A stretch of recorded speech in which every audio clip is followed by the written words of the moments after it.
Some will never learn. Alright guys, we are here with the official Incon build right now guys for Season 3.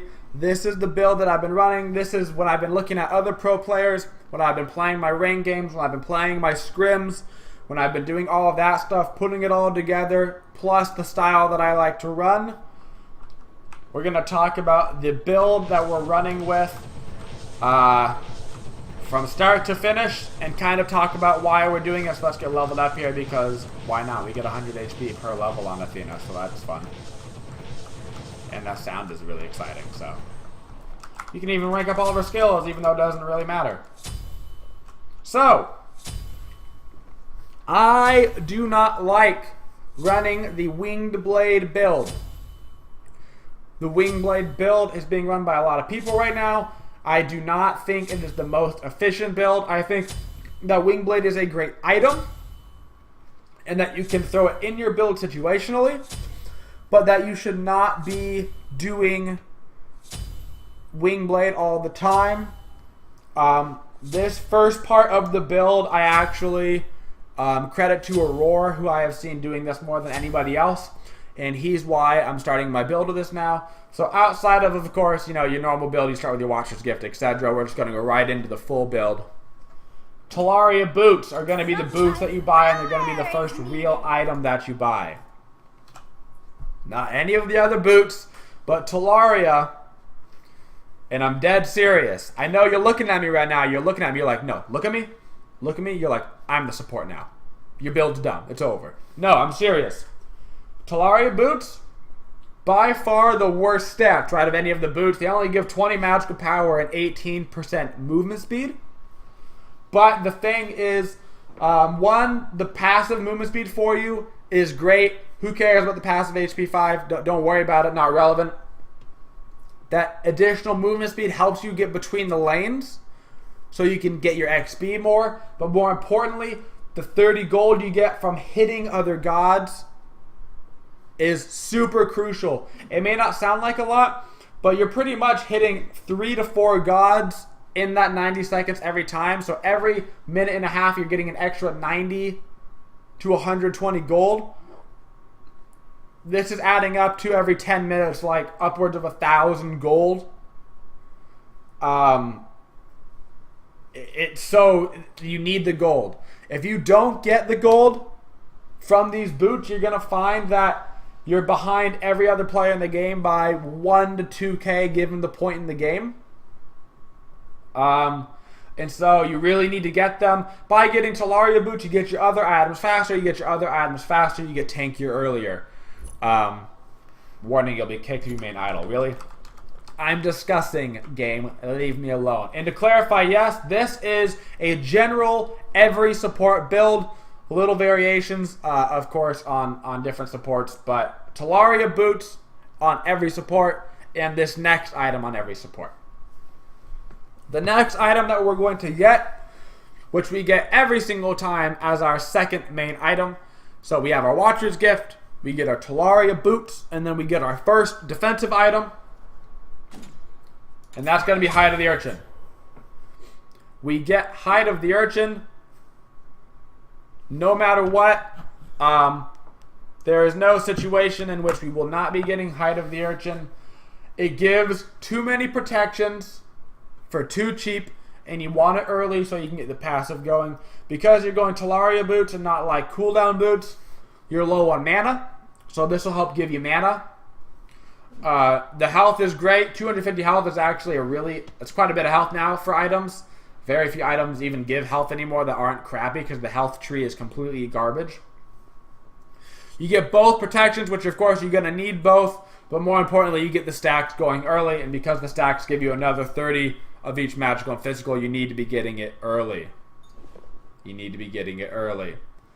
So, these next 3 items you can buy, and you need to buy in a different order depending on the enemy team composition you're going against.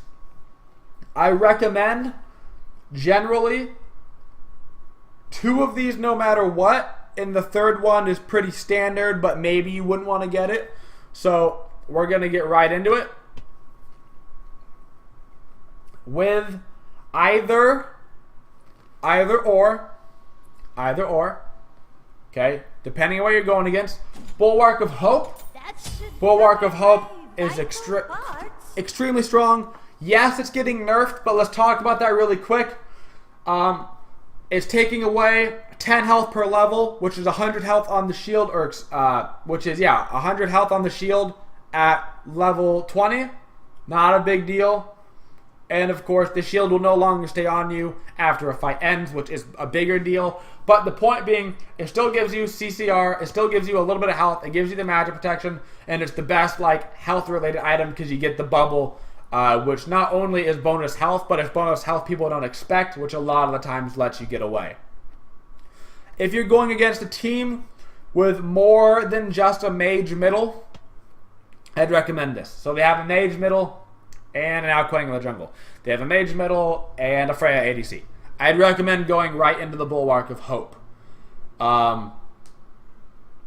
If they don't have double mage, so they just have their guardian and they have their mage, you can still think about going this, but you may want to lean towards the other item. And if they have like a Odin support and it's only one single magic damage on the team with a mage middle, then I would not get Bulwark yet, and I would get the other item first. So, what's the other item? The other core item you want to get pretty early is going to be Breastplate of Valor.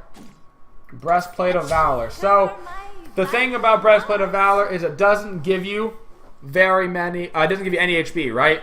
So, that's why you have to get the Urchin earlier.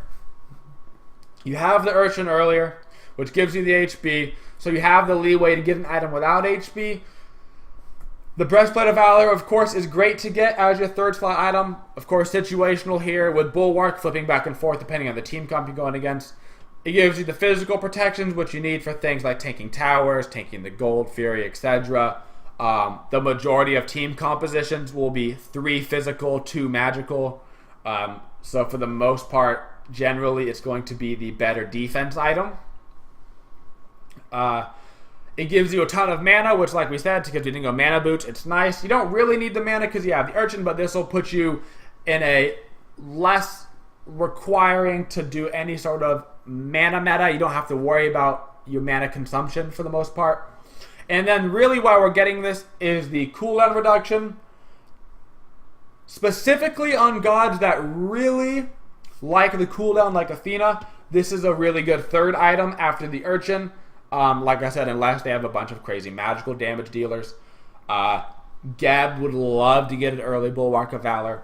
A god that maybe doesn't need it so much, Khepri. Khepri not so much needing the cooldown as much as other gods. So maybe even if they have a little extra physical damage, you go the Bulwark of Hope just because it's more health. You could do something like that. You just got to think about it in-game the way you're going about it. So I would recommend getting all of this, though. I would still get Bulwark, or I would still get Breastplate of Valor. Bulwark of Valor, yes. I would still get Breastplate of Valor on Khepri. I just wouldn't necessarily feel the need to be getting it. I gotta have it right now. You don't have to have it right now. You can get your Bulwark of Valor Kappa. So this is all set. The next item you can kind of vary. For me, for the most part, the item that I like in this slot is Mid-Guardian Male. Of course, like I said, teams lean towards physical heavy. All map objectives are leaning towards being physical damage heavy, and it gives you a great amount of health. One of the few items in the game. In fact, probably I think it's the highest HP item in the game. Even the health items, I think, only give 350, right, at the most. So, a ton of health. Okay, physical protections. It's not really about the protections. The reason why you get Mid-Guardian is it's decently cheap and you get the sick passive. Mid-Guardian Male has the best passive in the game, probably, in terms of especially boxing goes.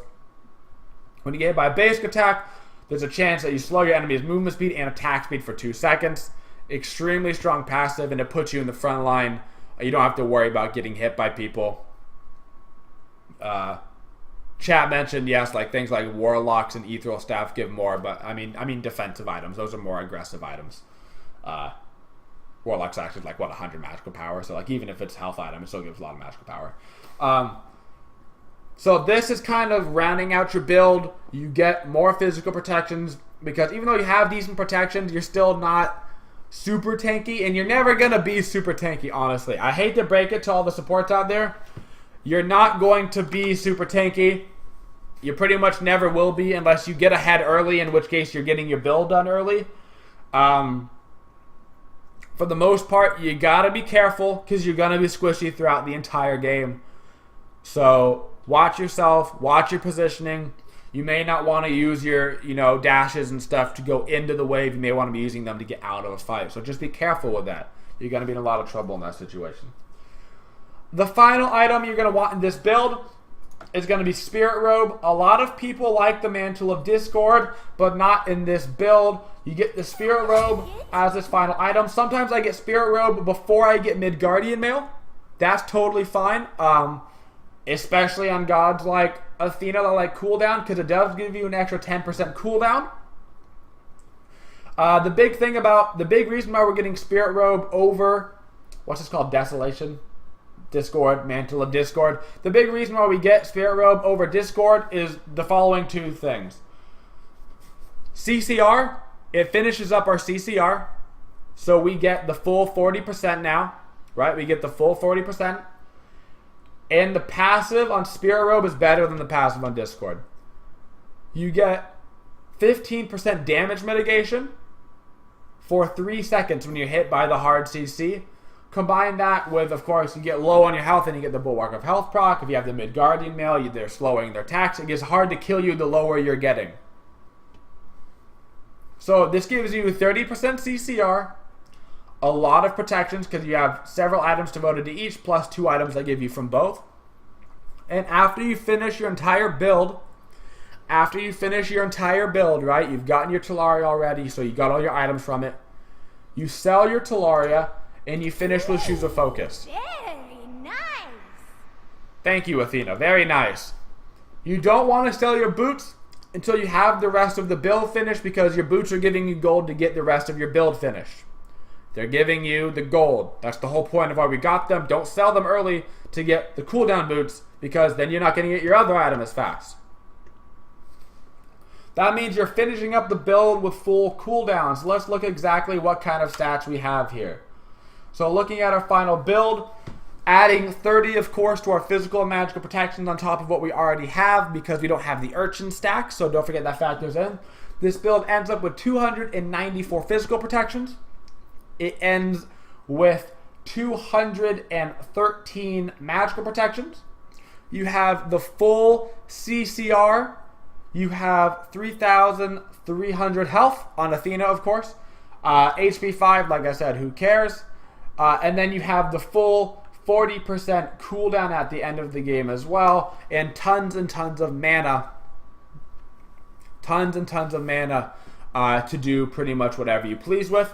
And then, of course, things that don't factor in, you have the passive from Bulwark, which is an extra effective, what, like 350 health? 400 health. Hey, thank you here, guys, for the sub, man. Thank you for the support of the Twitchiest community on Twitch. I appreciate it. You have the Midgardian passive, which is the best passive in the game. So you're slowing auto attacks as people are attacking you. And you have the Spirit Robe passive, which is the only passive in the game that might be better than Midgardian Mail. Matty Pocket's a noob. Don't listen to anything he says. Don't listen to him. He's a tiny boy. He's a tiny boy, Matty. You so tiny. No, I'm kidding, Matty. I love you. Please, don't hurt me. Carry me. Carry me, oh solo lane master of all things solo. So this is the support core build that you're going to want to be running right now, for the most part, on all of your gods for support, right? As far as actives go, at level 1, okay, so here's the deal. At level 1, if you're a god that needs Blink for initiation, buy the Blink. So, your Geb, your Sylvanas, Odin, whatever. Any of the core support gods that need Blink, you have to get it at level 1 so you can initiate your team fights. If you don't need blink level 1, you then go to another process. You tier down to the next 2 actives. Weakening Curse and Heavenly Agility. These are your next 2 major options. How do you choose between them? Am I an aggressive support and am I laning with an aggressive ADC? If both of those are not met, you get Heavenly Agility. Because Heavenly Agility can be used aggressively and defensively. Weakening Curse pretty much just aggressively. If you are an aggressive ADC and support, so you're a Medusa and a Sobek, you're a Ymir and a Chiron, then you can go ahead and get Weakening Curse. For the most part, you're going to end up getting either Blink or Sprint because that specific situation isn't going to be met. But if the situation arises, you can. Or if they have healers at level 1 that you're already worried about. Do they have a Ra in the mid lane? And you know his heal's going to be a problem. Do they have a Sylvanas? Do they have a Sylvanas and a Guan Yu? There is situations where you can pick it up. Otherwise, but for the most part, you're getting Sprint outside of them having excessive healers on their team. So let's assume that we're Athena. We don't need Blink because we have a dash. So we're getting Sprint because we're like medium aggressive on Athena. For your second active, you have a lot of choices, except for you have no choice because there's only one active you can get in your second slot ever because you didn't get it in your first slot, and that's Shell. You can get Shell as your first active, which is fine, but generally you're going to want to do getaway skills or the attack as your first active, and then get Shell second. It can work, but you have to have Shell on support because Shell is such an incredible active, especially when the team fights start happening around, which is right around level 10, 11, 12, which is when you get your second active. Other active that we have, you can't afford to get Girdle ever. We talked about you can get Weakening. You can get Aegis if you need it and you didn't need Blink. Your Geb, you can't get it because you had to get Blink and then Shell. Your Sobek, you got Aegis at level 1 because they have a Poseidon and an Isis and a Ymir, and you're worried about getting frozen by Ymir and then blown up by both of those, but you probably should have gotten Beads instead. Which brings up Beads. You can get Beads at level 1 if you don't need Blink. Not as good as for your team as getting Weakening Sprint, but you can do it. That's Blink. Wrath of the Gods. Ha ha ha ha! Okay, teleport to towers. You're not a solo laner. Solo laners ruin everything that support has ever had, so you should hate them. Sunder. Scout. Good active. Would love to get it on support. Can't afford to because the other actives are better. Shell, of course. Meditation. Good active. You can think about getting it as your level 1 active. You can think about getting it as your level 1 active if you don't need Blink and you're against an execute related opponent. So think Quang. If you're against Quang, well-timed meditations can really mess him up. Your ADC gets below the threshold. He ults. You meditate while he ults. It cancels his execute. Very difficult to pull off. It is possible.